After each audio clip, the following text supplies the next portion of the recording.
Jefferson escreveu o primeiro livro dele, do CLT ao MKT, quando eu fui fazer essa parte da revisão, porque essa é a parte que me compete dentro da editora, e até para os escritores, quando eu vou fazer eu sento com eles para conversar sobre a revisão do livro, eu sempre digo assim, você quer que eu seja simpático ou sincero? Gente, sempre busque o sincero, nunca busque o simpático, porque o simpático ele vai ter que rodear para ele tentar, ele vai amenizar as coisas, ele vai dourar a pílula, como a gente fala, né? Para poder dizer assim, pois é, então, tava boa, mas assim, sabe, dá para melhorar. Não, você vai procurar uma pessoa que seja realmente sincera, que vai dizer assim, ó, olha, nesse trecho do teu livro, não dá para entender o que tu tá trazendo. Não dá para entender a mensagem que tu está trazendo. O que tu quer falar sobre isso? É dessa forma que a gente atua aqui dentro da editora.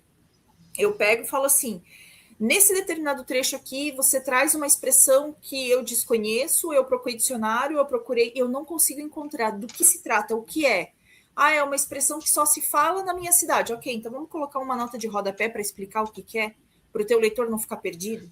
Ou, aqui nesse trecho você tentou trazer uma informação, não deu para entender. É para isso que serve o refinamento do seu texto, é para isso que serve a edição textual, até mais do que a própria correção ortográfica, mas é a edição do texto, é fazer com que o leitor veja e ele entenda o sentido das suas palavras, né?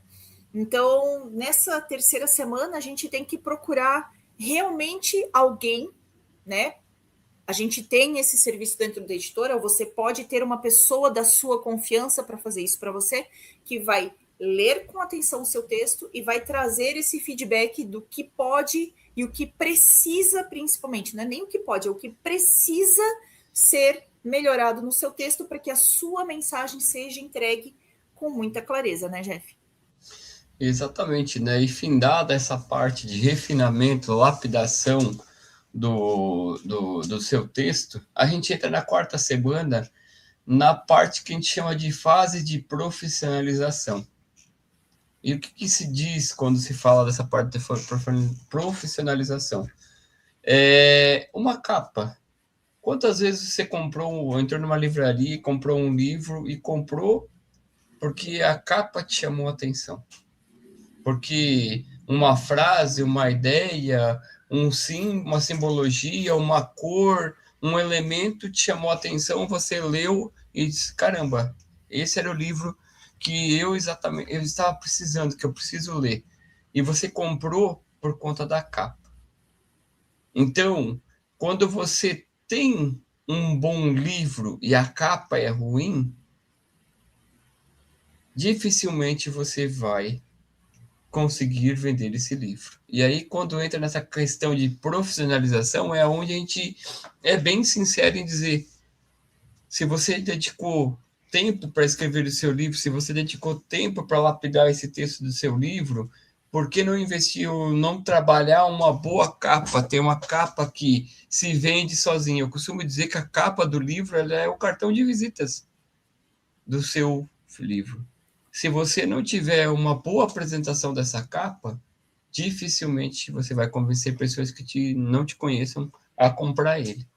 O livro do CLT MKT ele tem uns elementos de marketing, tem lá o do CLT MKT na diagonal, frases de impacto para que as pessoas, quando elas coloquem um olho, ela está na capa amarela, que tem uma simbologia de prosperidade, por exemplo. Por quê? Porque quando as pessoas que estão buscando algo nesse tema, ela se destaca das demais capas. Mas é óbvio que você precisa trabalhar e fazer com que a capa ela seja o brilho, a pedra, o seu diamante que chame a atenção das pessoas, né? Porque, veja bem, você está numa livraria, ou seja ela na física ou na virtual, você tem centenas de livros na sua frente. E qual vai chamar a atenção sua? A capa que for mais completa, a capa que tiver um título que desperte a atenção sua, a capa que tiver elementos para que você, pelo menos, dê a devida atenção para ela. Então, invista nessa profissionalização da capa, né? Mas, de nada adianta você ter uma boa capa se também você não tem uma boa formatação do seu livro, fazer uma boa diagramação com hierarquia de conteúdo, com elementos visuais, fazem com que a leitura seja mais leve, mais fluida e mais tranquila. Passada a fase de revisão e dilatação do texto, vem a parte de estruturação da diagramação da capa, deixando dentro dos padrões de mercado, né? E aí você precisa entender que todos esses componentes, talvez você não tenha a expertise de um designer, né?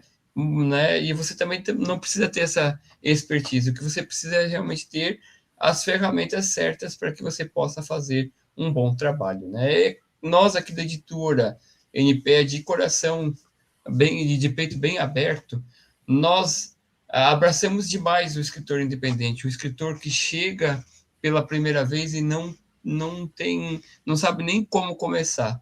Nós temos como padrão fazer uma conversa bem aberta, coração quentinho, deixar o escritor ficar tranquilo com o que ele vai fazer na jornada de escrita do seu livro, né? Então, gente, são 4 semanas, né? Na primeira semana a gente trabalha um pouco a preparação em mindset, estrutura as ideias centrais do livro, os capítulos, ideias centrais.